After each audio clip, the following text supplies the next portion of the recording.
Horizontal linear graphs.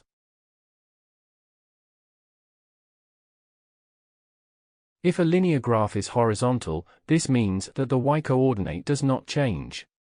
This means that all points of the graph have the same y-coordinate for whatever value of x. In this way, we don't need an x-coordinate in horizontal graphs. The only important information in such graphs is their y-coordinate, which shows how above or below the horizontal axis the graph of a line lies. The figure shows three horizontal graphs, y equals 3, y equals 0 and y equals -4. We have the following shown on screen. The double arrows indicate that all lines are unlimited on both sides. From the math lessons in Chapter 9 we know that the general equation of horizontal lines we have the following shown on screen. Where a and b are coefficients and c is a constant. In this specific case the independent variable is not necessary in the equation, so we can hide it from view. This is achieved by making the coefficient a preceding the variable x0. Thus, first, we have the following shown on screen. And after a further simplification we obtain the simplest form of the equation of horizontal graphs. We have the following shown on screen. Solving it for the variable y yields we have the following shown on screen. The value indicates the vertical position of the graph with respect to the horizontal axis, an axis that acts as a ground level.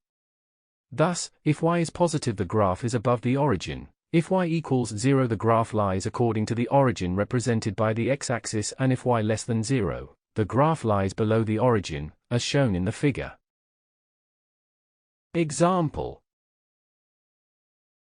A. What is the distance between the lines 3y minus 1 is equal to 0 and 2y plus 5 is equal to 0? B. Make a figure that shows both of these lines. Solution. A. We start by finding the values of y for each line. Thus, for the first line we have the following shown on screen. And for the second function we have the following shown on screen.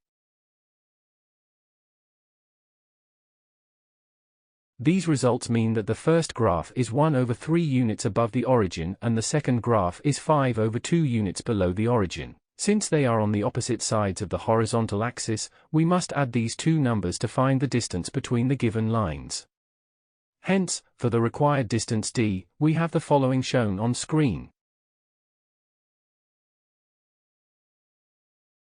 B. The figure that includes both lines is shown. We have the following shown on screen. That is all for lesson 14.1.2. To continue this tutorial please watch 14.1.3, Vertical Linear Graphs. Thank you for watching. Make sure to like and subscribe to keep up to date with new videos. For more information, calculators, and tutorials, please visit www.icalculator.com.